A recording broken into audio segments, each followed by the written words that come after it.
ब्रजांगनाएं लज्जा छोड़ करके ऊंचे स्वर से गोविंद माधव दामोदर कह करके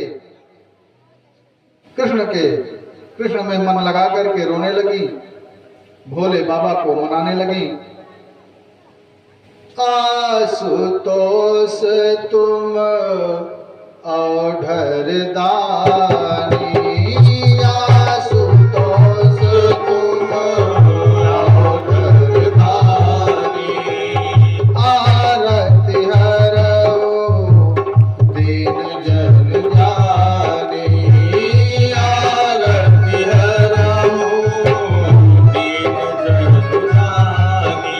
ऐसे कहकर के गोपियां रथ के आगे आ गई और श्री कृष्ण बोले, हे ब्रजबालों, मैं परसों आगमिष्यामि, हे ब्रजबालों, मैं परसों अवश्य ही आ जाऊंगा। ऐसा कह करके अक्रूर जी को इशारा कर दिया, रथ आगे बढ़ गया। विरहिणी गोपियों को चैन कहां, रथ के पीछे पीछे चलने लगी और रो रो करके ऊंची आवाज में शोर मचा रहे हैं। एक एक पल बना युगों सा, दारुण पीड़ा कायागार, आंखों में छाई वर्षा ऋतु, अविरल बही अश्रु जलधार, हुआ व्यथा में हृदय कर उठे, प्राण करुण स्वर हाहाकार, प्रियतम विरह विषय से सोना हुआ सहज सारा संसार।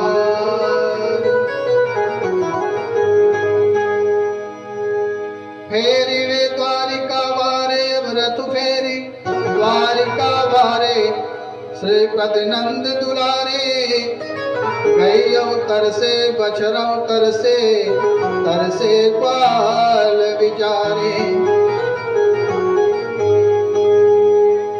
गंगौ तरसे यमुनौ तरसे, तरसे नदी नवारे, सूरज तरसे चंदौ तरसे, तरसे नौ लख तारे। एक दिन याद करे प्रहलाद ने, जीवन पगुधारे, एक दिन सोच करो अर्जन ने, रथ में हिम्मत हारे। वायु उपदेश दयो गीता को, सब तस नस कर डारे।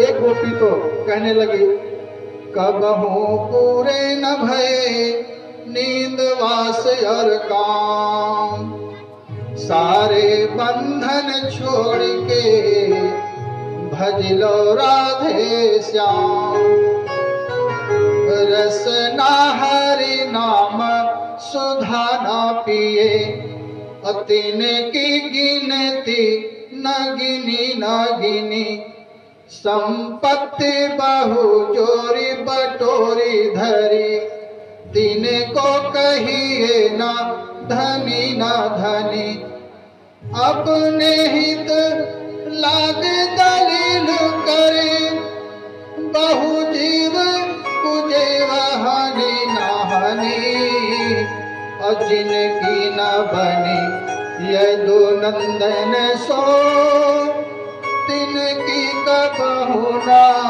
बनी ना बनी, तिनकी कबहु ना बनी ना बनी। देखते देखते भगवान का रथ जब तक आंखों से ओझल नहीं हो गया और धूल उड़ना बंद नहीं हो गई, तब तक गोपियां देखती ही रही हैं। आगे चलकर रथ यमुना किनारे आया और भगवान कृष्ण और बलराम यमुना जल का स्पर्श कर करके आचमन कर रथ पर आकर बैठ गए। अक्रूर जी ने नीचे उतर करके यमुना स्नान किया और जब जल में डुबकी लगाई तो वहां भीतर भगवान दिखाई दिए। पुनः जल से बाहर सिर निकाला तो रथ पर बैठे हैं। पुनः फिर डुबकी लगाई तो देखा भगवान शेष शैया पर विराजमान हैं। सारे देवता उनकी गिनती कर रहे हैं। इसे देख करके अक्रूर जी को हिम्मत हो गई कि कंस इनका क्या बिगाड़ लेगा। अक्रूर जी प्रार्थना करते हैं, नमस्ते वासुदेवाय नमः संकर्षणाय च प्रद्युम्नाय निरुद्धाय शान्ततापतये नमः। नमस्ते वासुदेवाय सर्वभूतक्षयाय च ऋषिकेश नमस्तभ्यं प्रपन्न पाहि मां प्रभु। अक्रूर जी मन में सोचते हैं कि सांसारिक बड़प्पन, अधोगति और ईश्वर प्राप्ति परम गति है। अक्रूर को वंदना करते देख करके भगवान ने जल में से अपना रूप अदृश्य करके रथ वाला रूप ही रखा और अक्रूर जी जल में से निकले और रथ की तरफ चले। भगवान कहते हैं, काका जी कुछ अजूबा चरित्र देखना। काका जी आपने क्या कुछ अजूबा चरित्र यमुना जी में देखा क्या? ऐसे आश्चर्य में क्यों हैं? अक्रूरवाच देव देव जगन्नाथ पुण्य श्रवण कीर्तन यद्दूतमोत्तम श्लोक नारायण नमोस्तुते।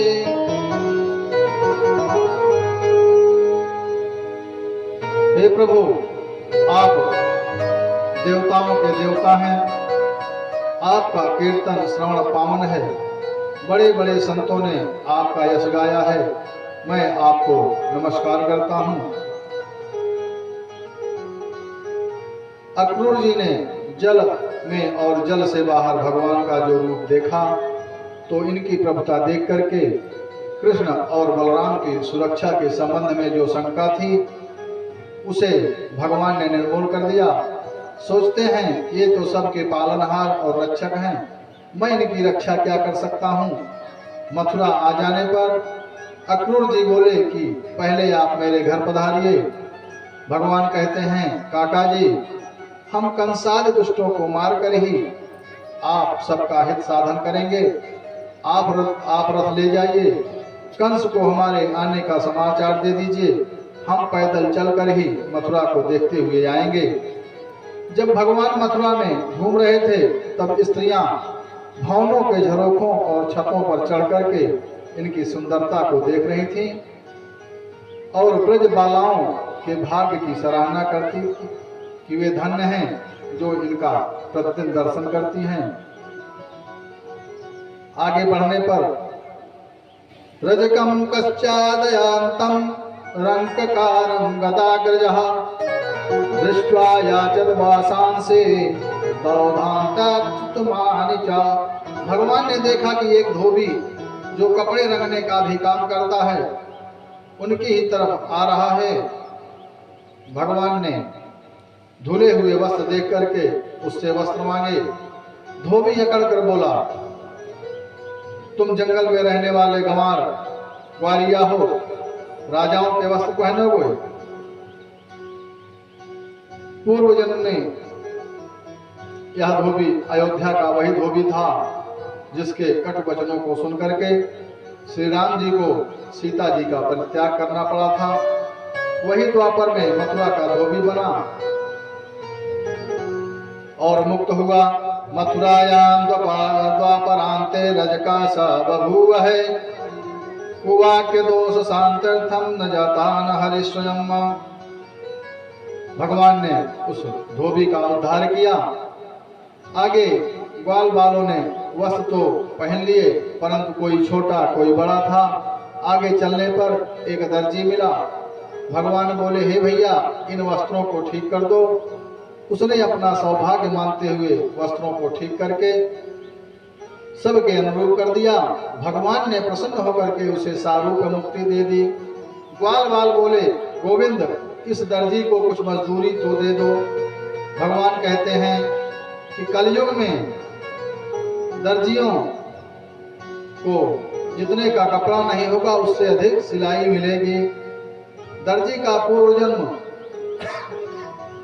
मिथिला का दर्जी था। इसी ने राम व लक्ष्मण के लिए वस्त्र बनाए थे, परंतु उसकी इच्छा थी कि मैं स्वयं अपने हाथों से ही वस्त्र पहना करके धन्य हो जाऊं। आज मथुरा में भगवान ने उसके हाथ से वस्त्र पहन करके उसे कृतार्थ किया। आगे भगवान सुदामा नाम के माली के घर पहुंचे। माली ने बड़े ही हर्ष से भर करके दंडवत प्रणाम किया और गंध पुष्प मालाओं से उनका स्वागत किया। चंदन आदि से सभी ग्वाल बालों सहित भगवान को प्रसन्न किया। माली बोला, हे प्रभु, आज आपने मेरे कुल को धन्य कर दिया, मैं कृतकृत्य हो गया। भगवान जब आगे बढ़े तो उनको कुब्जा आती हुई दिखी। सुकोवाच का त्वंबरोर्वेदत्तो हानुलेपनम कस्यांगनेव कथयस्त्व साधुरः। हे सुंदरी, तुम कौन हो, किसकी स्त्री हो और यह अंगराग किसके लिए ले जा रही हो? सच बताओ, हमें भी अंगराग दे दो, इससे तुम्हारा कल्याण होगा। कुब्जा क्रोध करके कहने लगी, अरे मथुरा वालों की तरह तुम भी मुझे कुबड़ी कुरूपा को सुंदर कह करके मेरा उपहास कर रहे हो। मैं कंस की दासी कुब्जा हूँ, 3 जगह से टेढ़ी हूँ, इसलिए मुझे त्रिवक्रा भी कहते हैं। दुनिया वाले मेरा उपहास करते हैं। मैं महाराज कंस को अंगराग उपगन ले जाती हूँ, उनको मेरा चंदन जचता है। अब आपको देखकर मेरा मन कहता है कि इसे तो आपके ही लगाऊंगी। हे गोविंद। गोविंद बोले, तो थोड़ा सा हम सब के भी लगा दो। लगाने लगी कुब्जा, परंतु कुब्जा बोली, नीचे झुक जाओ, तभी मस्तक पर हाथ से लगाऊंगी। गोविंद ने दोनों पैरों से पैर दबाए और एक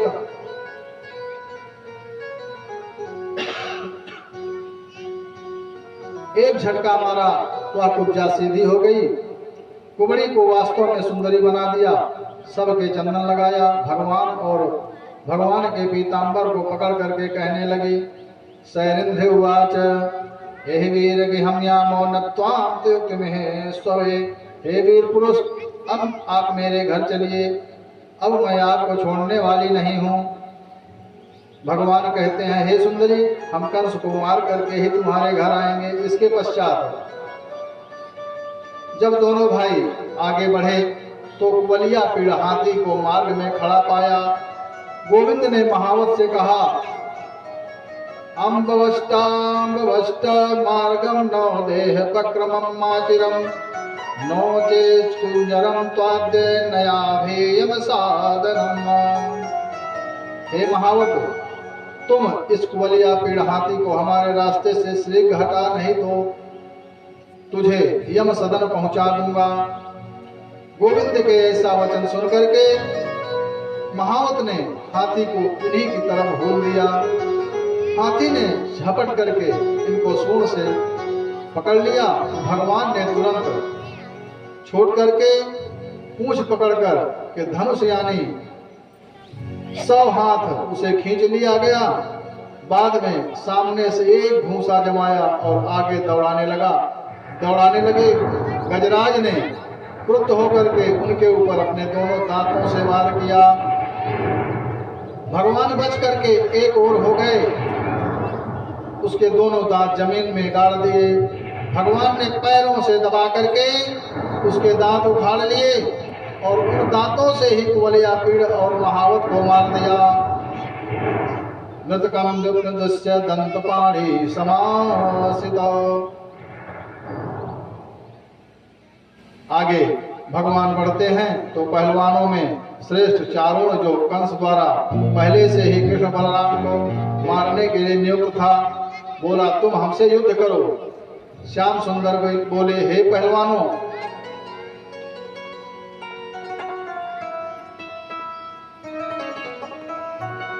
न तो तुम बच्चे हो न किशोर हो, तुम और बलराम तो बलवानों में श्रेष्ठ हो।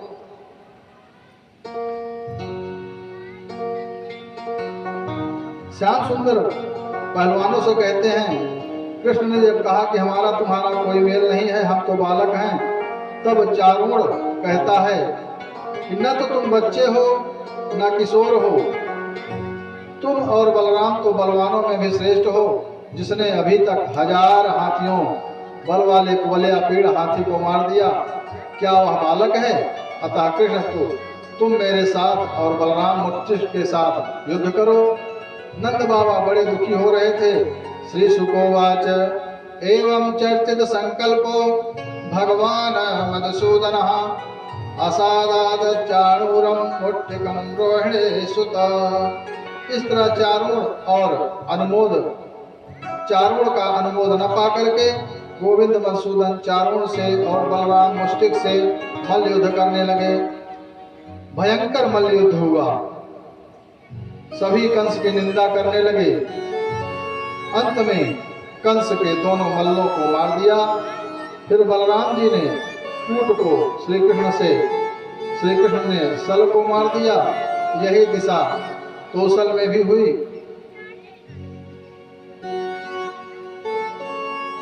इन श्रेष्ठ पहलवानों की यही दशा देख करके बाकी के मल्ल रंगशाला से भाग गए, ग्वाल बाल नाचने लगे। मथुरावासी बड़े प्रसन्न हुए, बाजे बजने लगे। जब कंस ने देखा कि मेरे श्रेष्ठ पहलवान मारे गए, बाकी शेष भाग गए, तो बाजे बंद करवा दिए और कहने लगा, कंस वाच निहिरस्यारयद्दुर्वृत्तो वासुदेवात्मजो पुरात् धनं हरत गोपानां नन्दं वह्नीत दुर्मितं वसुदेवस्तु दुर्मेधा हन्यतामासु सप्तमः उग्रसेना पिता चापि सानुगा परपक्षगः। कंस कहने लगा कि वसुदेव के दोनों पुत्रों को नगर से बाहर निकाल दो, सभी गोपों का धन हर लो, कुबुद्धि नंद को बेड़ियों में जकड़ दो। इस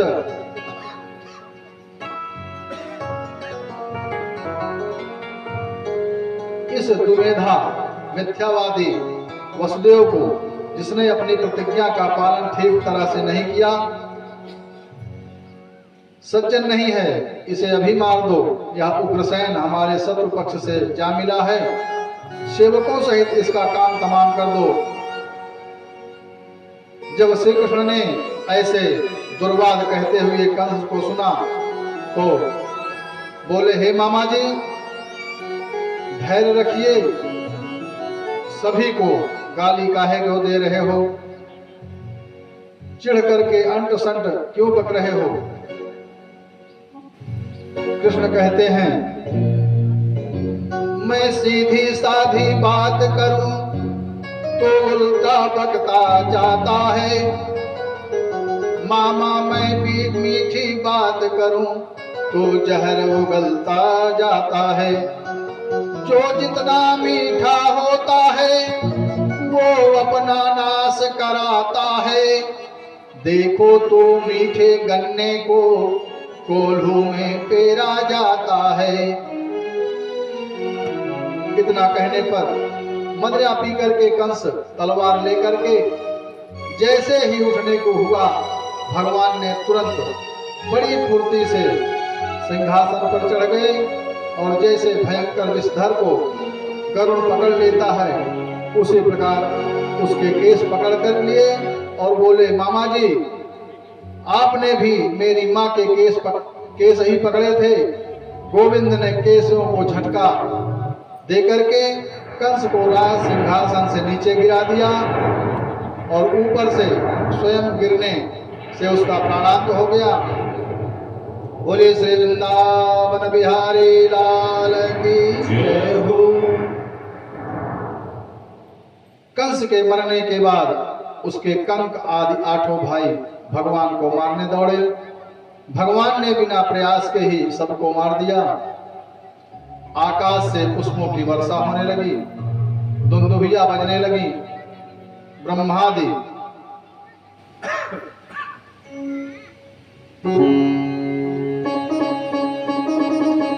देवता भगवान की गिनती करने लगे।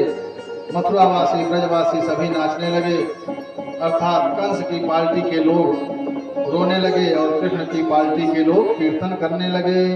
अतः जो कीर्तन में आइए हम सब भी भगवान नाम संकीर्तन करते हैं।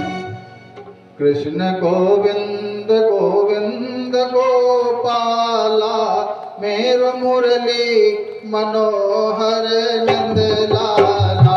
कृष्ण गोविंद गोविंद गोपाला, मेरो मुरली मनोहर नंद लाला। कृष्ण गोविंद गोविंद गोपाला, कृष्ण गोविंद गोविंद गोपाला, मेरो मुरली मनोहर नंद लाला। मेरो मुरली मनोहर नंद लाला।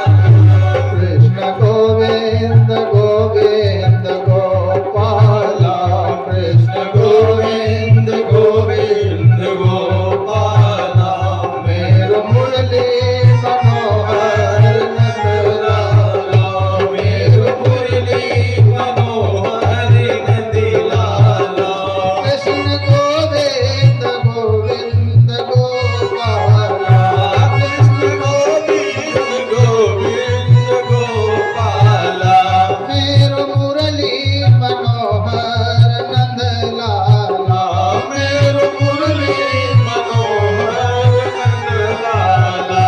कृष्ण गोविंद गोविंद गोपाला, कृष्ण गोविंद गोविंद गोपाला, मेरो मुरली मनोहर नंद लाला। मेरो मुरली मनोहर नंद लाला। आगे उग्रसेन को राजगद्दी। मथुरा 3 लोक से न्यारी। संसार का नियम है कि पिता के मरने पर ही किसी दूसरी परिस्थिति में पुत्र राज सिंहासन पर बैठता है, लेकिन मथुरा में पुत्र कंस के मारे जाने पर उसके पिता उग्रसेन महाराज को भगवान ने मथुरापुरी का राजा बनाया। इसीलिए मथुरा 3 लोक से न्यारी है। फिर भगवान ने अपने नाना को बंधन मुक्त किया और कहा कि वैसे तो ययाति के साथ बस यदुवंशियों को सिंहासन पर नहीं बैठना चाहिए, परंतु मेरे कहने से आप गद्दी पर बैठ करके शासन करो, आपको कोई दोष नहीं लगेगा। उग्रसेन महाराज को राज सिंहासन पर बिठाया गया। चारों तरफ जय जयकार होने लगी। श्री राधे गोपाल।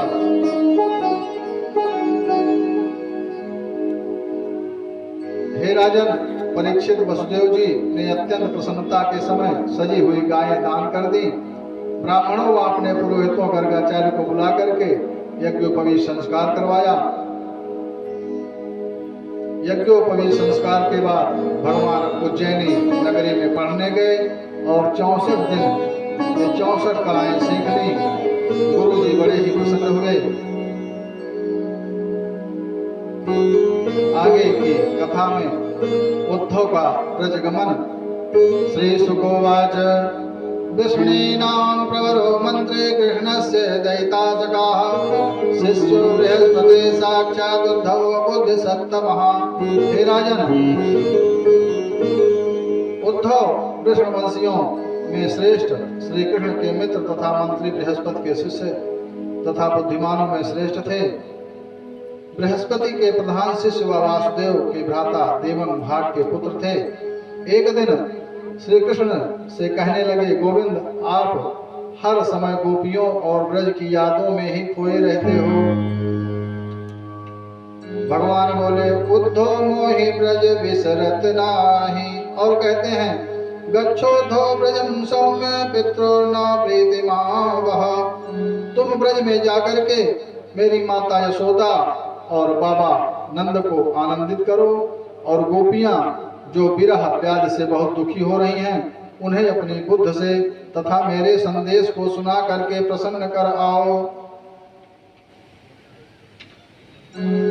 उद्धव जी कृष्ण का संदेश लेकर के चल दिए और जब ब्रज में पहुंचे तो वहां के बाग बगीचों, निवास स्थानों, गोप बालों की शोभा देख करके दंग रह गए। नंद बाबा आदि ने उनका बड़ा स्वागत किया। तदनंतर गोविंद की कुशल छेद पूछी। नंद बाबा कृष्ण की लीलाओं का पूतना, धेनुकासुर, अरिष्टासुर, प्रकासुर आदि को मारा। 7 दिन 7 रात तक गोवर्धन पर्वत उठा करके इंद्र को कोप से ब्रज की रक्षा की थी। इंद्र का मान मर्दन किया। कंस को कुबलिया, पीड़, सल, तोसल, मुष्टिक, चारों को मार तथा 10,000 हाथियों के बल वाले कंस को खेल में मार दिया था। अब तो वे अपने माता पिता के साथ आनंद से रह रहे होंगे। अब उनको हमारी याद नहीं आती होगी। इतना कहते कहते नंद राय के नेत्रों से आंसुओं की झड़ी लग गई। यशोदा मैया तो रोते रोते अंधी सी हो गई थी। आज उद्धव को देख करके पागल सी हो गई थी। उद्धव नंद यशोदा के उत्कृष्ट प्रेम को देख करके भाव विभोर हो गए। नंद बाबा को धैर्य बंधा करके उनको समझाने लगे। युवैरेव नयोयात्मजो भगवान हरि सर्वेशात्मजोगात्मा पिता माता स ईश्वरः। हे नंदराज जी, आपका लाला श्री कृष्ण आपका ही लाला है। वे समस्त प्राणियों के आत्मा, पुत्र, माता पिता और स्वामी भी हैं। वे साधारण बालक नहीं हैं। इसी प्रकार समझाते बातें करते करते रात व्यतीत हो गई। प्रातः काल जब सूर्य नारायण उदय हुए तब गोपियों ने देखा कि नंद बाबा के द्वार पर एक रथ खड़ा हुआ है। कोई कहने लगी कि कहीं वो अक्रूर ही तो पुनः नहीं आ गया। तभी संध्या वंदन करके उद्धव जी आते हुए दिखाई दिए। उनका वेश श्री कृष्ण से मिलता जुलता था। गले में कमल के पुष्पों की माला, कानों में कुंडल और पीतांबर धारण किए हुए हैं। गोपियों ने परिचय प्राप्त करके जाना कि ये हमारे लिए कृष्ण का संदेश लेकर के आए हैं। तो उनका सिर झुकाकर स्वागत किया और आदर पूर्वक कहने लगे कि हमें उस पाती को दे दो जिसे कन्हैया ने भेजा है। कहने लगी गोपिकाएं, मोको लिखो ये कहा, मोको लिखो ये कहा, मोको लिखे है कहा, दौड़ी चली आती है। कोई छीन पाती, कोई छीन नहीं पाती पाती। जब छीन नहीं पाती तो पाती कहाँ पाती है। कोई छीन पाती पाती, कोई पढ़ पाती पाती। जब पाती नहीं पाती तो कैसे पढ़ पाती हैं।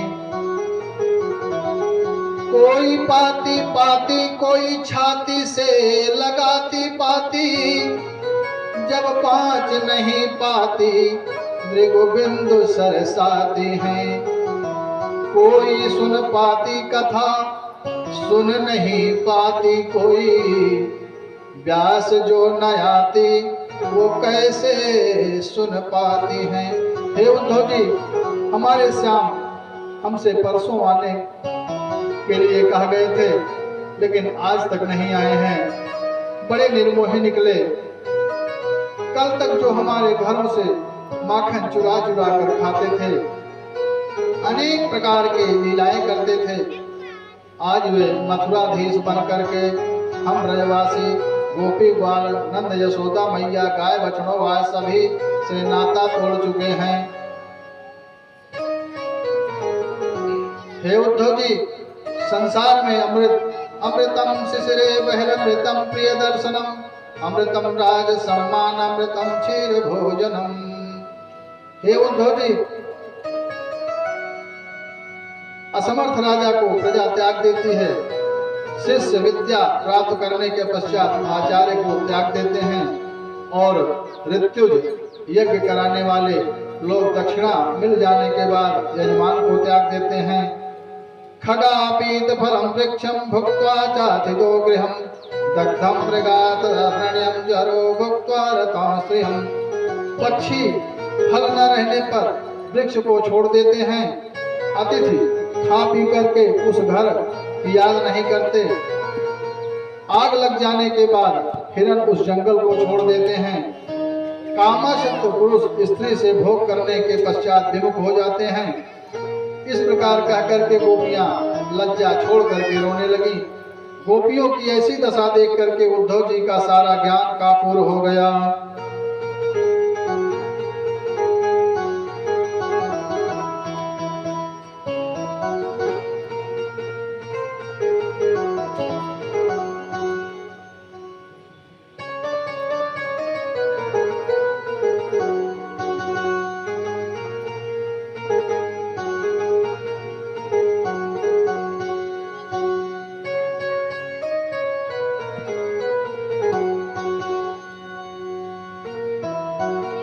इस प्रकार कहकर के गोपियां लज्जा छोड़ करके रोने लगी। गोपियों की ऐसी दशा देख करके उद्धव जी का सारा ज्ञान कापूर हो गया। तभी एक भ्रमर भौरा आकर के एक गोपी के कान के पास गुनगुनाया। प्रेम में दीवानी गोपी समझने लगी कि श्री कृष्ण ने इसे मुझे मनाने को भेजा है। गोपियों ने उस भ्रमर को देखा तो उसे उलाहना देने लगी। अरे भ्रमर, तू भी कृष्ण जैसा ही काला है और तू उनका कपटी सखा है।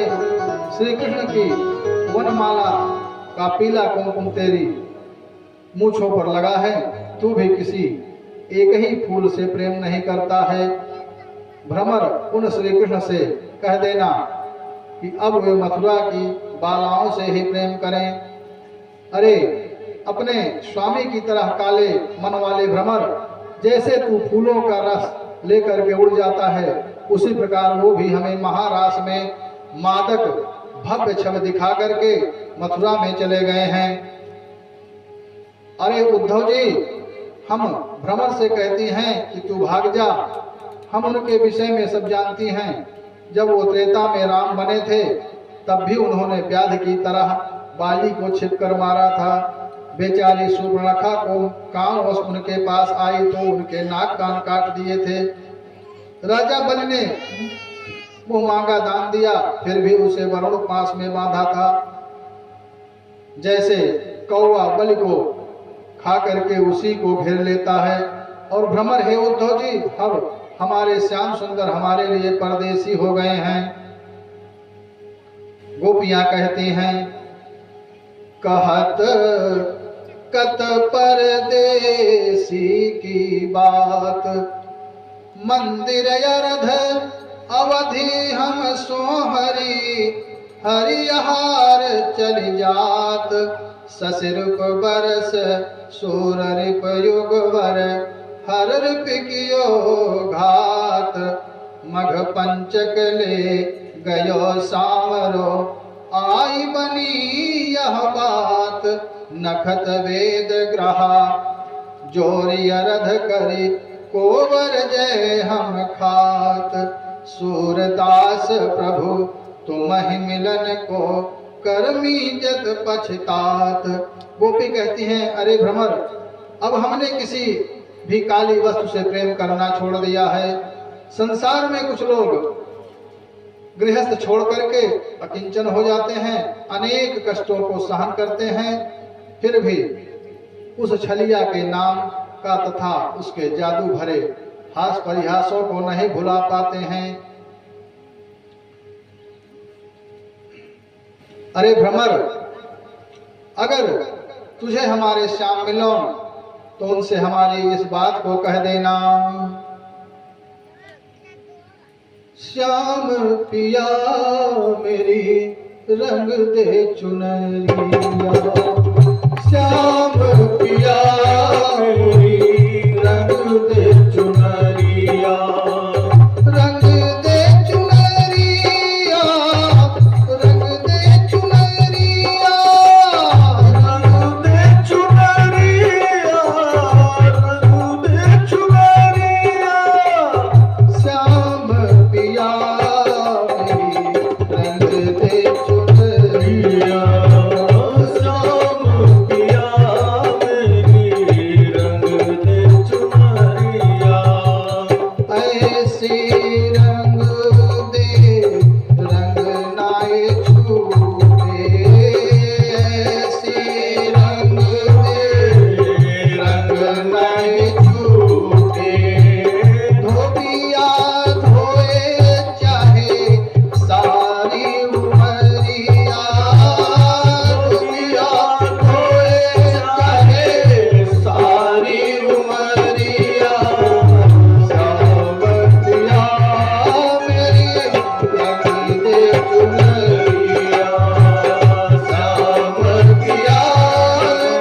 उद्धव ने गोपियों का ध्यान भ्रमर से हटा करके अपनी तरफ करते हुए कहने लगे, गोपियों, अब आप सभी श्री कृष्ण का संदेश सुनो। हे गोपियों, श्री कृष्ण जी संदेश में कहते हैं कि गोपियों, मैं सबका उपादान होने का कारण हूँ, सबकी आत्मा हूँ और संसार की प्रत्येक वस्तु में विराजमान हूँ। जैसे सभी नदियाँ घूम फिर करके समुद्र में मिल जाती हैं, उसी प्रकार मनुष्य योग, साधन, त्याग, तपस्या, इंद्र संयम सभी का एकमात्र उद्देश्य मुझसे साक्षात्कार ही है। हे गोपियों, उद्धव कहते हैं कि हे गोपियों, भगवान ने कहा है कि स्त्रियों या सामान्य प्रेमियों का चित्त जैसे अपने परदेशी प्रेमी या प्रीतम में रहता है, जिस निश्चल भाव से रहता है, उतना आंखों के सामने वाले पति में नहीं रहता है। भगवान ने कहा, गोपी ग्वाल सभी मेरी लीलाओं का स्मरण करते रहना। गोपियों, इस भाव में मैं तुमको अवश्य मिलूंगा, निराश मत होना। श्री सुखदेव जी कहने लगे, हे राजन, उद्धव के उपदेश को सुनने के बाद गोपियां उनसे पूछने लगी, क्या श्याम सुंदर राजा बन करके हम वनवासियों को भूल गए हैं क्या? क्या कंस को मार करके अपने परिवार के साथ आनंद से रह रहे हैं? क्या मथुरा की स्त्रियां उनको हमारी तरह ही प्रेम करती हैं? क्या वे अपनी माता से अपनी मधुर लीलाओं का जिक्र करते समय हमारा भी कभी नाम लेते हैं क्या? क्या आपसे बातचीत करते समय हमारा नाम भी कभी लिया है? हे उद्धव, अब हमसे प्रेम का धागा तोड़ा नहीं जा रहा है। श्याम के प्रेम बंधन में हम बंधती गई हैं। उन श्री कृष्ण ने हमको अनेकों कष्टों से बचाया। हे उद्धव जी, आप उनसे कहना कि वे राजा बन करके धनवान लक्ष्मीपति बन गए हैं, परंतु हमारे मन में तो वे वही माखन चोर बैठा है। हम अब लक्ष्मीपति उस ब्रह्म को कैसे बिठावें, कहाँ बिठावें? उनके मुखारविंद से वचन और काम वंदनीय है।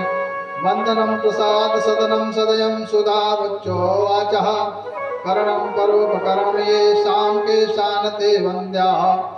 हे उद्धव जी, आप श्याम सुंदर से जा करके कह देना कि ब्रज में गोप नंद यशोदा और गाय बछड़े सभी ब्रजवासी आपके अथाह प्रेम समुद्र में डूब रहे हैं।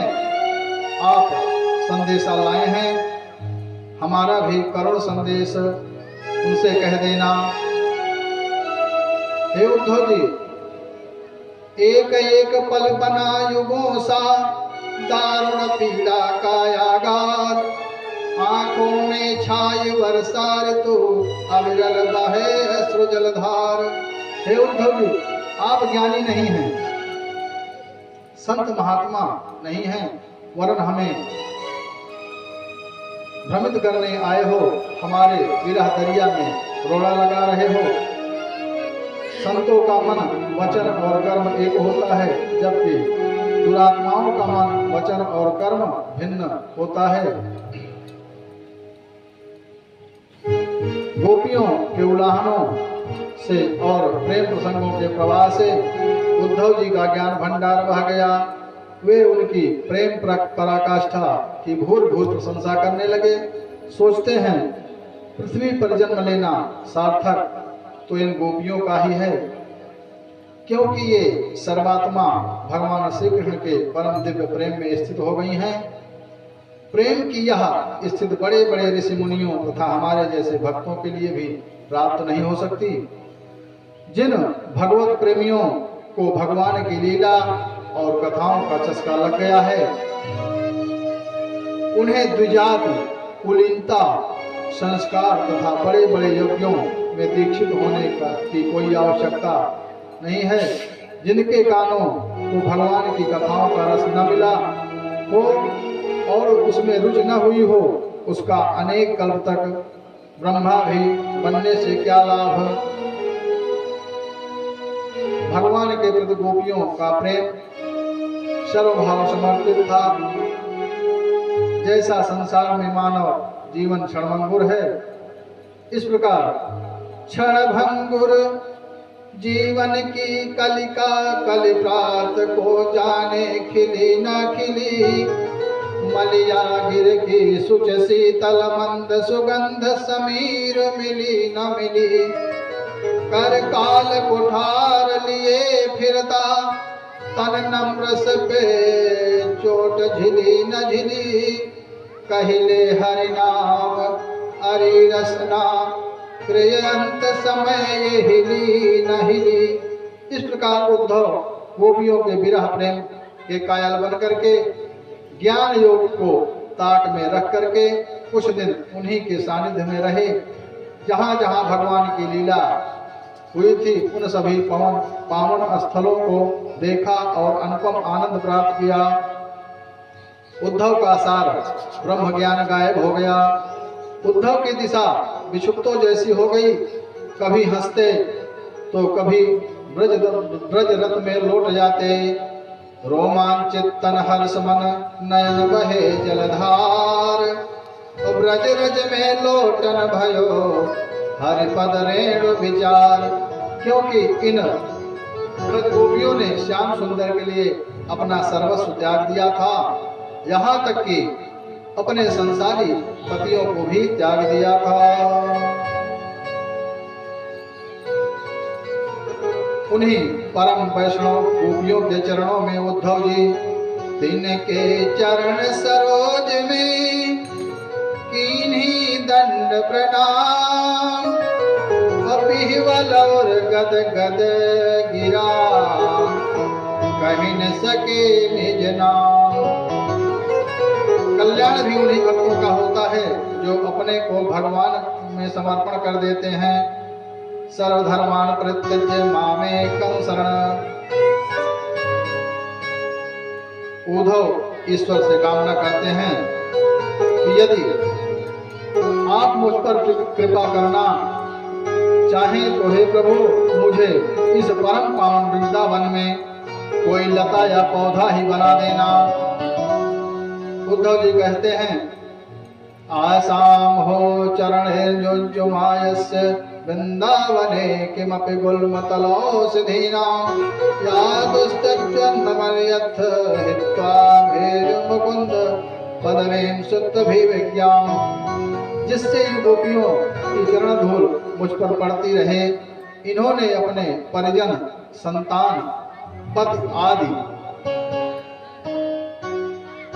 जिनका कि त्याग बहुत मुश्किल से होता है उसे भी त्याग करके श्री कृष्ण की उस पदवी पर पहुंच गई जिससे श्रुतियां भी खोज रही हैं। उस अलौकिक आनंद को लक्ष्मी जी भी नहीं पा सकती हैं। हे प्रभु मैं इन गोपियों की पावन चरण रेणु को प्रणाम करता हूँ।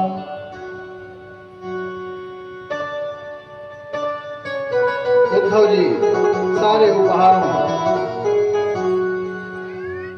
इनकी तथा भगवान की लीलाओं का गान तीनों भुवनों को प्रणाम करता हूँ। इसके बाद हे राजन परीक्षित उद्धव मथुरा जाने को नंद यशोदा और गोपियों से आज्ञा लेकर के रथ पर बैठने को होते हैं तो सब श्री कृष्ण को उपहार भेजती हैं। उद्धव जी गोपियों नंद बाबा यशोदा के उपहारों को लेकर के चलते हैं। उद्धव जी सारे उपहारों को रथ में रख करके सबको वंदन करके रथ में बैठ करके वापस चल दिए। रास्ते में सोच रहे हैं कि यदि मेरा कोई दूसरा जन्म इस पृथ्वी पर होता तो हे प्रभु मुझे अगला जन्म जब मिले तो मोर हो बनाओ तो बनैयो वृंदावन को। नाच ब्रज बागन में धन्य हो जाऊंगो। बंदर को बनाओ तो बनैयो वृंदावन को। यमुना की भीथिन में चोर या जुमाऊंगो। संत हो बनाओ तो बनैयो वृंदावन को। परम आदरणीय श्री धर्मेंद्र बहादुर सिंह जी मंच पर आकर के व्यास जी का माल्यार्पण पूजन करके स्वागत कर रहे हैं। जोरदार तालियां। जय जय श्री राधे, जय जय श्री श्याम, जय जय राधा रमण हरि बाल।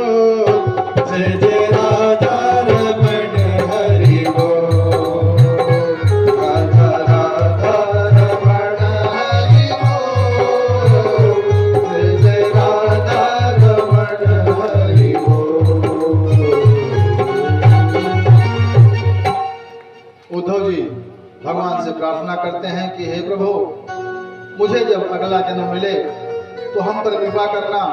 और कहते हैं, मोर ही बनाओ तो बनैयो वृंदावन को, नाच ब्रज बागन में धन्य हो जाऊंगो।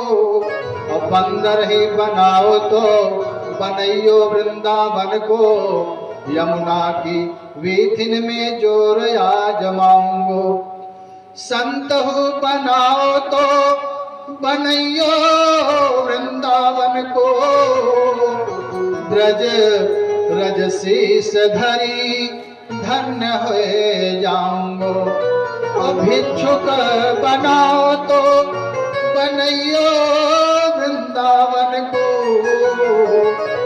मांगी मांगी टुकड़ा वृंदावन में खाऊंगो।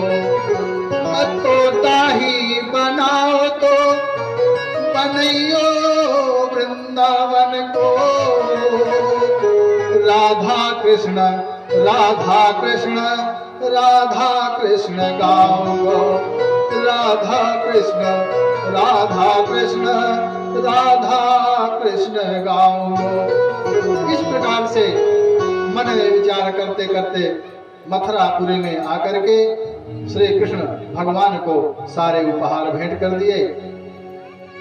और भगवान ने पूछा कि गोपियों को शांति प्रदान कर आए, आप हमारे माता यशोदा और नंद बाबा और ब्रजवासी सभी कुशल तो हैं, आप बोलते क्यों नहीं हैं? उद्धव जी कहते हैं, प्रभु आप अंतर्यामी हैं, आपने मुझे वहां मेरे ज्ञान के अभिमान को मिटाने के लिए ही भेजा था। प्रभु मैं तो गोपियों से प्रेम भक्ति का पाठ सीख करके आया हूँ। ऐसा कह करके बारंबार प्रणाम करके उद्धव जी भगवान के सामने नतमस्तक हो गए।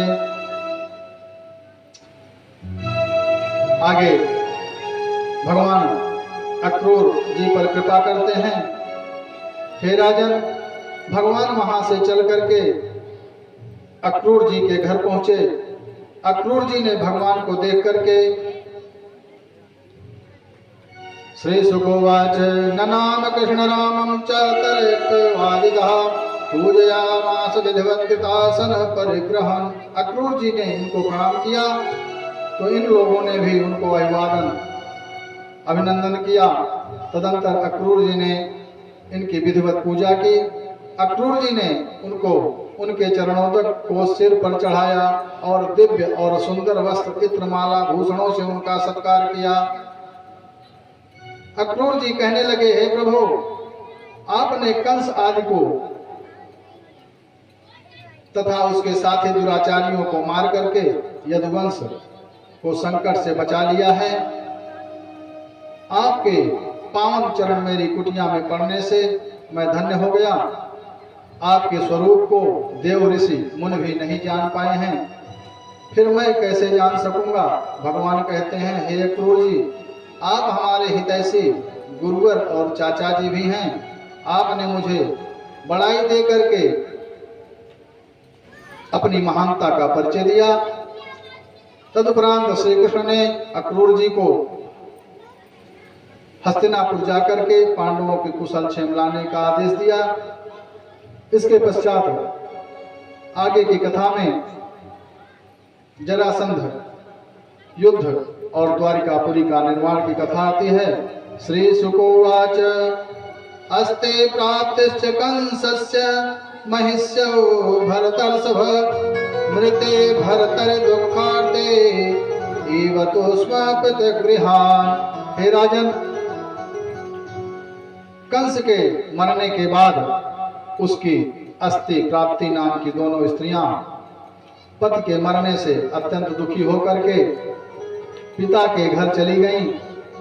अनेक उनके पिता मगध नरेश जरासंध को जब सारा वृत्तांत ज्ञात हुआ तो 23 अक्षौहिणी सेना लेकर के मथुरा को चारों तरफ से घेर लिया। भगवान सोचते हैं कि चलो पृथ्वी का भार तो हल्का करना ही है, अभी इसे मारूंगा नहीं, ताकि पुनः अनेक दुष्टों को इकट्ठे करके लाएगा, तभी भगवान वाच एतदथोवतारोऽहं भृभार हरणाय मे संरक्षणाय साधूनां कृतये सानवधाय च। क्योंकि पृथ्वी का भार हल्का करने को, साधुओं की रक्षा को और दुराचारियों को मारने के लिए ही मेरा अवतार हुआ है। वे ऐसे सोच ही रहे थे कि तभी आकाश से दो रथ सूर्य समान तेज वाले आ गए, जिनमें सभी प्रकार के आयुध विद्यमान थे।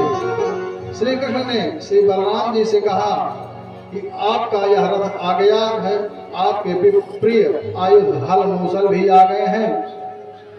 आप इस रथ पर सवार होकर के दैत्यों का संहार करिए। भगवान श्री कृष्ण के लिए जिस रथ को लाया गया था उसमें 4 घोड़े थे, जिनके नाम सुग्रीव, मेघदूत, सहस्चित और बलाहक थे। दोनों भाई रथों पर सवार होकर के छोटी सी सेना लेकर के निकल पड़े। जरासंध बोला, कृष्ण तू अभी बच्चा है और मामा का हत्यारा है। यदि बलराम मेरे हाथों मरना चाहे तो मुझसे युद्ध करे। जैसे बादल सूर्य को घेर लेते हैं, धुआं आग को घेर लेता है, उसी प्रकार जरासंध की सेना ने दोनों भाइयों को घेर लिया। जो प्रभु क्षण मात्र में तीनों लोकों का संहार करने की सामर्थ्य रखते हैं, उन दोनों भाइयों ने सारी सेना का संहार कर दिया। बलराम जी ने जरासंध को रस्सियों से बांध दिया, लेकिन श्री कृष्ण से भगवान बोले, भैया यदि इसे मार दोगे तो फिर शेष दुष्टों को इकट्ठा करके कौन लाएगा। युद्ध में से लौट करके जो हाथी, घोड़े, हथियार और धन जीत करके लाए थे उग्रसेन महाराज को दे दिया। हे राजन परीक्षित, इस प्रकार जरासंध ने श्री कृष्ण द्वारा रक्षित यादवों की मथुरापुरी पर 17 बार 23 अक्षौहिणी सेना लेकर के चढ़ाई की। हर बार सारे दुष्टों का संहार कर दिया। अब 18वीं बार जरासंध ने तैयारी की। तभी कालयवन नामक म्लेच्छ ने 3 करोड़ म्लेच्छों के लेकर के मथुरा पर आक्रमण करने आ गया। कालयवन की असमय चढ़ाई को देख करके दोनों भाई सोचने लगे कि एक साथ दो विपत्तियों से छुटकारा कैसे पाया जाए। निर्णय लिया कि समुद्र में एक दुर्गम किले का निर्माण करने के पश्चात ही इन दुष्टों से युद्ध करेंगे। सुखदेव जी कहते हैं, हे राजन, ऐसा सोच करके समुद्र के बीच में 48 कोस के विस्तार में द्वारिका नाम का एक अद्भुत नगर बसाया, जिसमें हर वस्तु अद्भुत थी। भगवान ने अपनी योग माया का विस्तार आवाहन करके सारे मथुरावासियों को द्वारिका पहुंचा दिया। हे राजन, कालयवन सोच रहा है कि मुझे नारद जी ने जो लक्षण बताए थे, वे वक्षस्थल पर श्रीवत्स चिन्ह, 4 भुजाएं, कमल समान नेत्र, गले में वरमाला आदि सभी चिन्ह इसी आने वाले में मिल रहे हैं, लेकिन यह इस समय पैदल ही चला आ रहा है। मैं अभी इससे बिना अस्त्र शस्त्र के ही लड़ूंगा। ऐसा सोच करके भगवान की तरफ दौड़ने लगा। भगवान पीछे को मुंह करके दौड़ लगाने लगे। भागते भागते श्री कृष्ण एक पहाड़ की गुफा में घुस गए। वहां मानधाता पुत्र मुचकुंद नाम के राजा सो रहे थे। एक बार महाराज मुचकुंद ने देवासुर संग्राम में इंद्र की सहायतार्थ युद्ध किया था। युद्ध की समाप्ति पर उन्होंने अपनी राजधानी लौटने की इच्छा व्यक्त की, तो इंद्र ने कहा, अब आपकी राजधानी में आपके वंश भी नहीं रहे हैं। तब मुचकुंद बोले, मैं थक गया हूँ, सोना चाहता हूँ। तो इंद्र ने कहा, जाओ कंदरा में जाकर के सो जाओ, और जो भी तुमको आकर के जगाएगा वह भस्म हो जाएगा। तो इंद्र से यह वरदान पा करके मुचकुंद सो रहे थे। तभी श्री कृष्ण ने वहां मुचकुंद के ऊपर अपना पीतांबर डाल दिया और जा करके छुप गए। पीछे से कालयवन ने गुफा में पहुंच करके देखा और सोचने लगा, अरे कृष्ण युद्ध में से भाग करके यहाँ आकर छुप कर सो रहा है। ऐसे कह करके चरण प्रहार लातों से मारा। जैसे ही मुचकुंद ने चद्दर हटा करके अपनी दृष्टि खोली, दृष्टि कालेवन पर पड़ी, कालेवन भस्म हो गया। भगवान को सामने देख करके मुचकुंद प्रार्थना करने लगे। मुचकुंद वाच लब्ध्वा जनो दुर्लभत्र मानुषं कथचित् व्यंगमत्ति नघ पादारविंदं न भजत सम्नते गृहांधकूपे पतितो यथा पशु।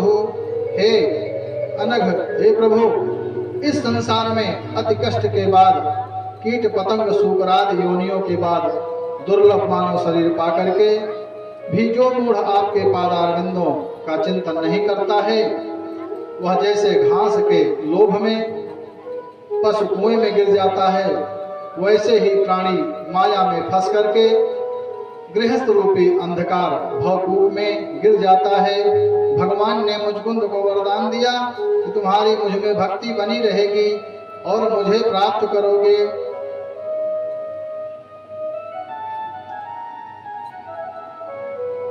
काल यवन के भस्म हो जाने पर श्याम सुंदर के मथुरा में आकर के काल यवन की सेना का संहार किया। उसी समय 23 अक्षौणी सेना पुनः लेकर के जरासंध भी इस समय ब्राह्मणों की सेना की सेना को आगे लेकर के आया था।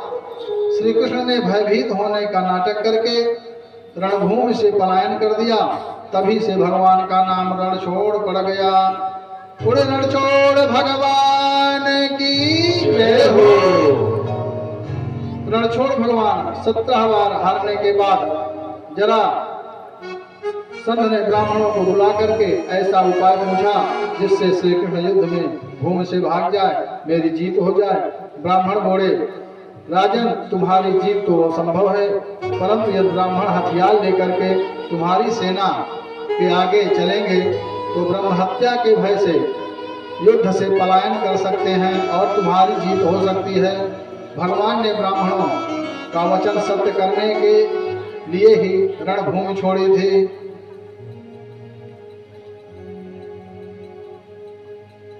आगे भगवान श्री कृष्ण और रुक्मिणी विवाह का प्रसंग आता है।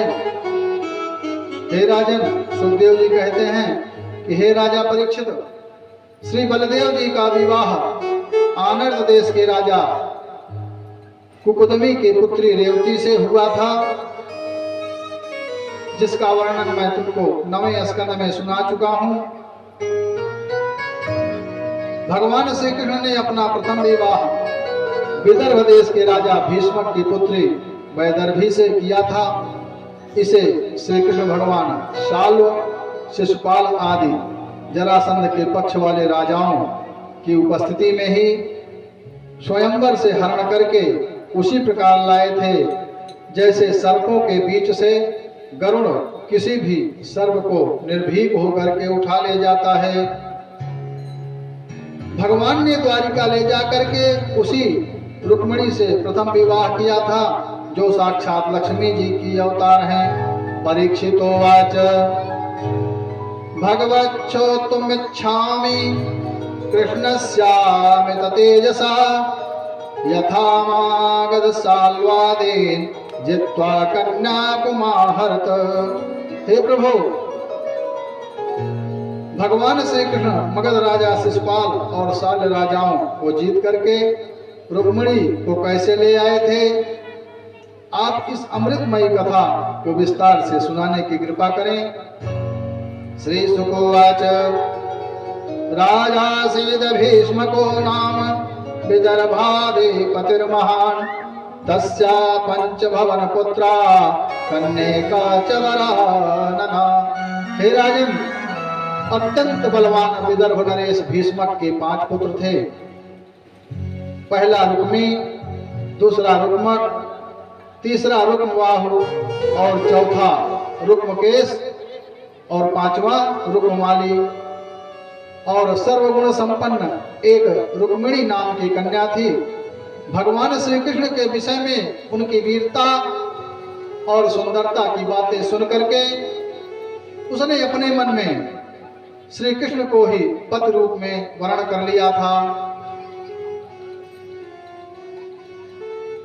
रुक्मिणी के माता पिता तथा रुक्मी को छोड़ करके से सभी भाई भी अपनी बहन को श्री कृष्ण को ही देना चाहते थे। बड़ा भाई रुक्मी का जिद करके रुक्मिणी का विवाह शिशुपाल से करने के पक्ष में था और उसने सबकी अनदेखी करके शिशुपाल से रिश्ता पक्का भी कर दिया और तिथि भी तय हो गई। यह सारा वृत्तांत जब रुक्मिणी को ज्ञात हुआ तो बड़ी ही दुखी हुई और अत्यंत प्रेमी ब्राह्मण सुदेव नाम के ब्राह्मण को पास बुला करके एक पत्र लिख करके दिया और कहा कि आप हमारा यह पत्र द्वारिकाधीश तक पहुंचा दीजिए। पत्र में लिखा गया कि हे श्याम सुंदर, मैंने आपको अपना पति बनाने का संकल्प कर लिया है, जबकि मेरा भाई मेरा विवाह शिशुपाल से करना तय कर चुका है।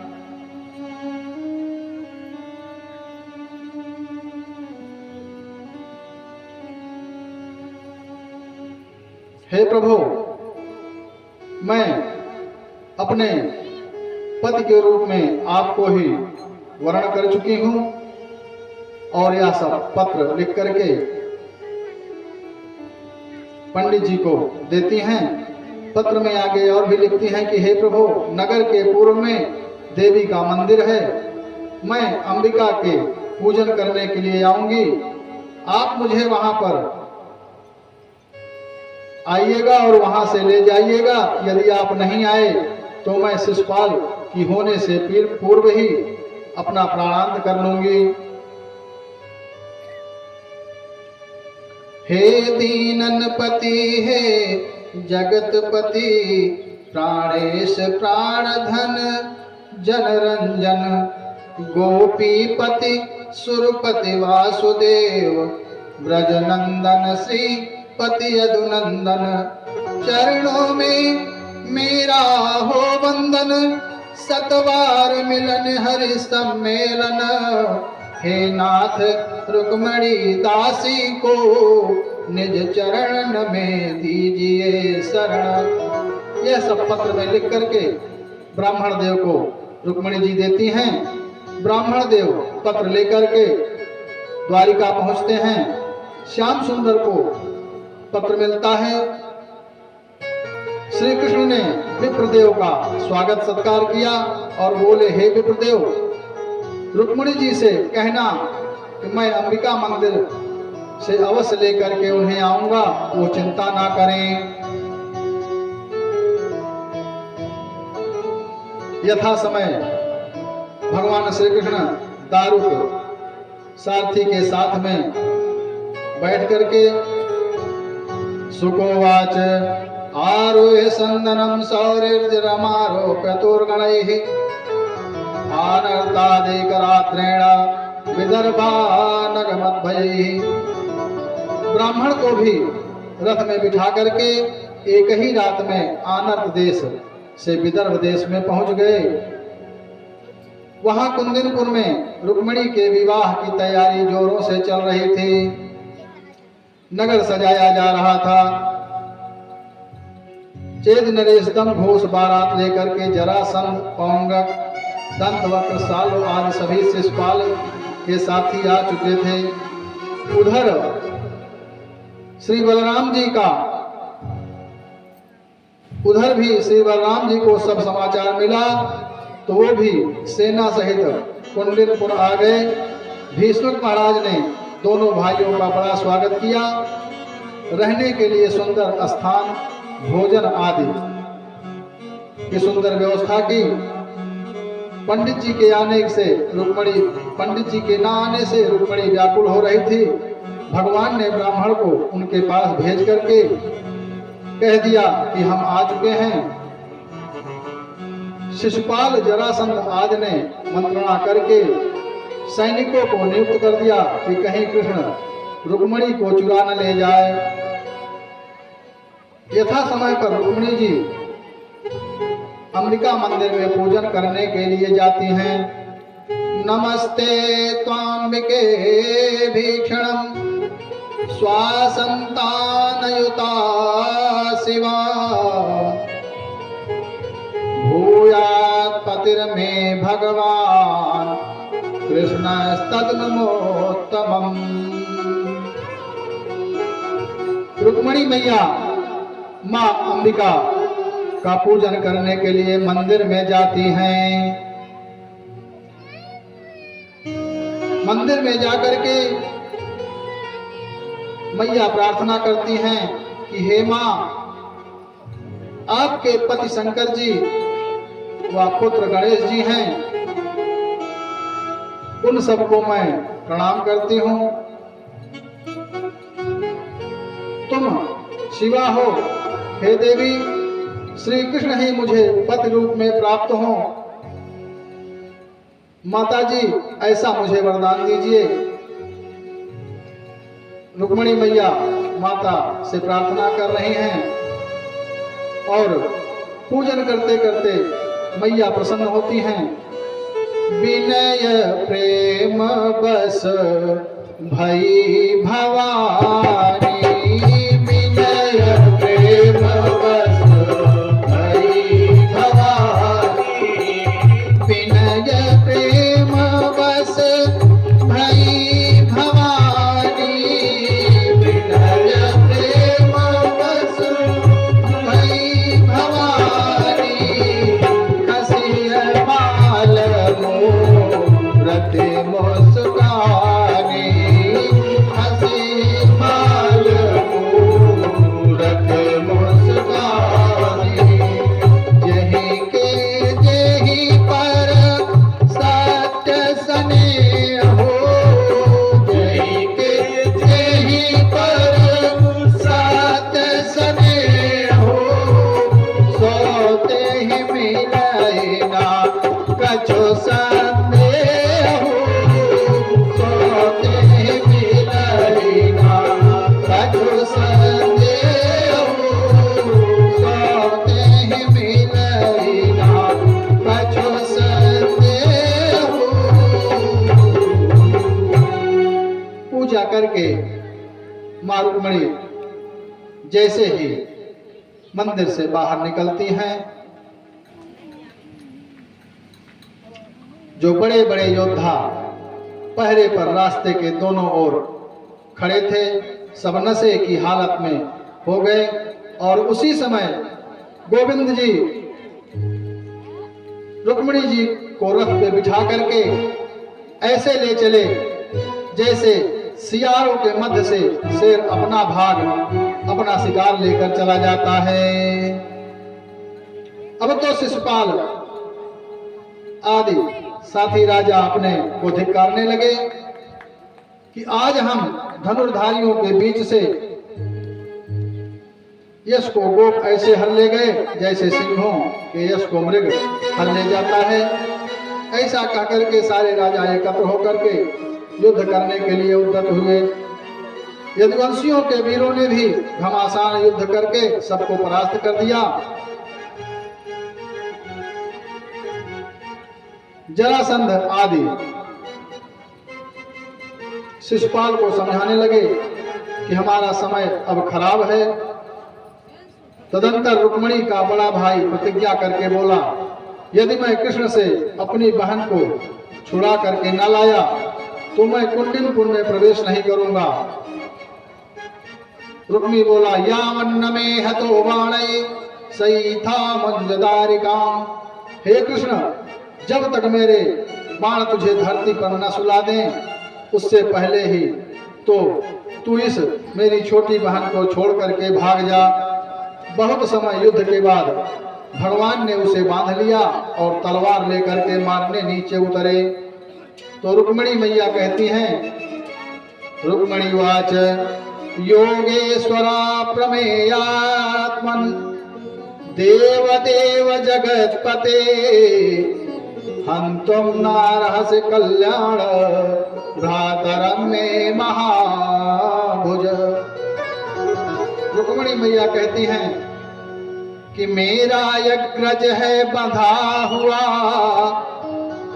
हे नाथ आपका चेहरा है,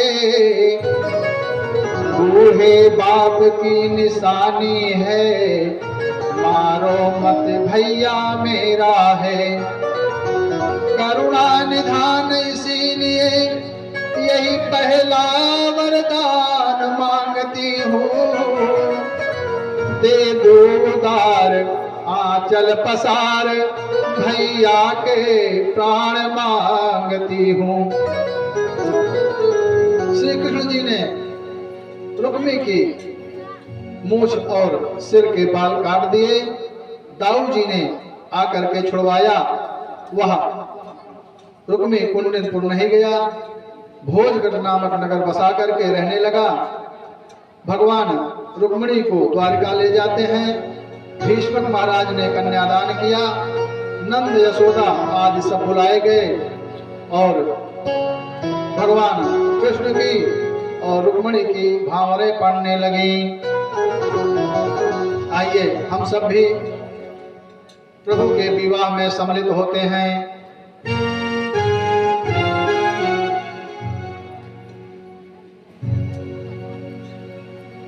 लाडो मन भावन के संग फिरन लगे भावरिया, लाडो मन भावन के संग फिरन लगे भावरिया, लाडो मन भावन के संग फिरन लगे भावरिया।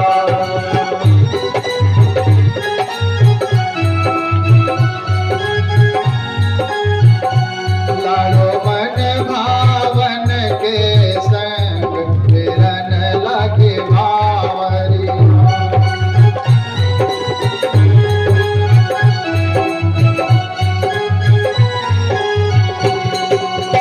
चढ़े चढ़े वाहन चले बराती, चढ़े चढ़े वाहन चले बराती, चढ़े चढ़े वाहन चले बराती, चढ़े चढ़े वाहन चढ़े बराती, खुश है रहे अपार, खुश रहे अपार,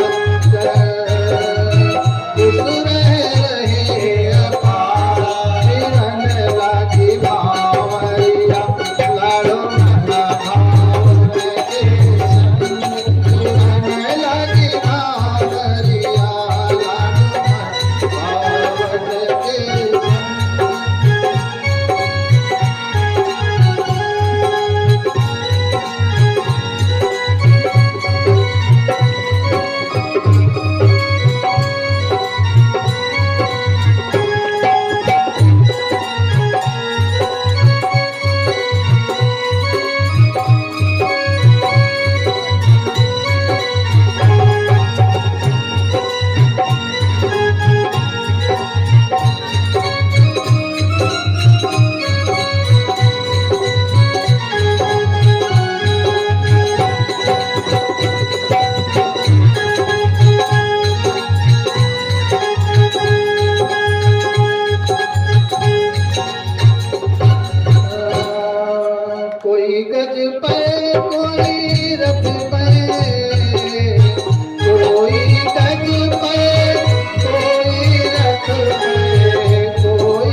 सुहावनी है बरनी भेषवत सुहावनी है बरनी वरनानंद कुमार मन लगी भावरिया रूप देख सुरमणि मन मोहे रूप देख सुरमणि मन मोहे बरसे सुमन अपार हिरन लगी भावरिया आयो मन भावन के संग हिरन लगी भावरिया आयो मन भावन के संग हिरन लगी भावरिया सुख मिल गई श्याम सुंदर को रुक मिल गई श्याम सुंदर को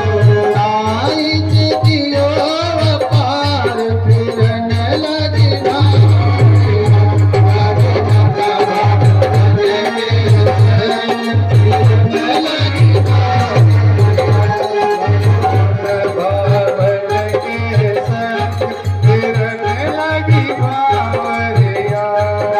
गजरथ कुरंग है मगोहिया गजरथ कुरंग है मगोहिया दीन विविध प्रकार हिरन लगी भावन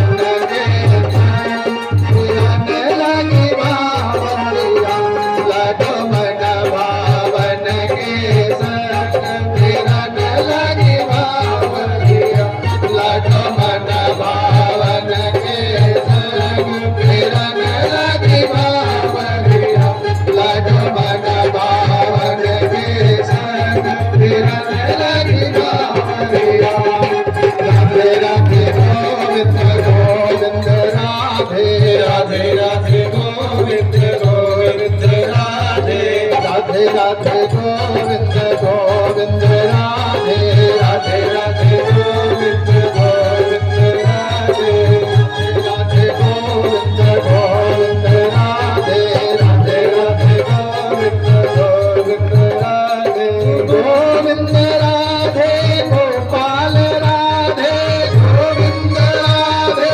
गोपाल राधे गोविंद राधे गोपाल राधे गोविंद राधे गोपाल राधे राधे राधे राधे राधे गोविंद गोविंद राधे राधे राधे गोविंद गोविंद राधे राधे राधे गोविंद गोविंद राधे राधे राधे गोविंद गोविंद राधे गोविंद राधे गोपाल राधे गोविंद राधे गोपाल राधे राधे राधे राधे राधे गोविंद गोविंद राधे राधे राधे गोविंद गोविंद राधे राधे राधे गोविंद गोविंद राधे राधे राधे गोविंद गोविंद राधे राधे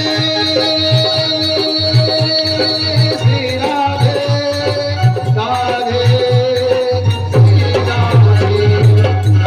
राधे गोविंद गोविंद राधे राधे राधे गोविंद गोविंद राधे गोविंद राधे गोपाल राधे गोविंद राधे गोपाल राधे राधे राधे गोविंद गोविंद राधे राधे राधे गोविंद गोविंद राधे बोले रुक्मिणी रमण भगवान की जय हो।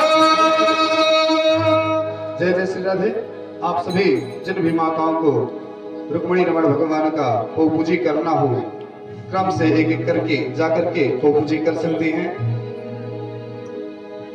देखो भगवान का विवाह हो रहा है, यदि आप चाहें तो अपने स्थान पर खड़े होकर नृत्य भी कर सकते हैं। आइए भगवान के विवाह धूमधाम से मनाते हैं हम लोग।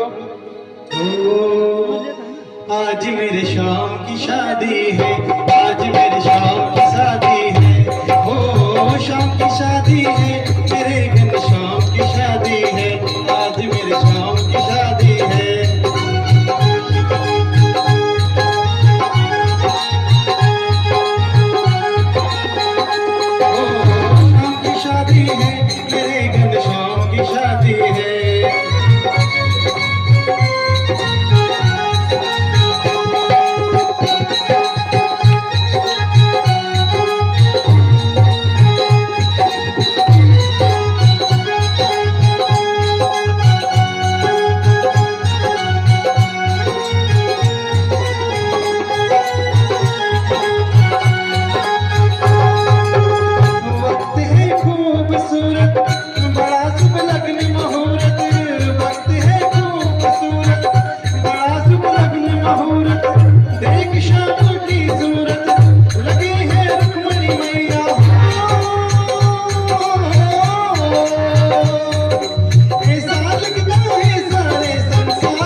लाल की जय, राधे राधे सरकार की जय, गुरु महाराज की जय, जय जय श्री राधे, जय जय श्री श्री राम।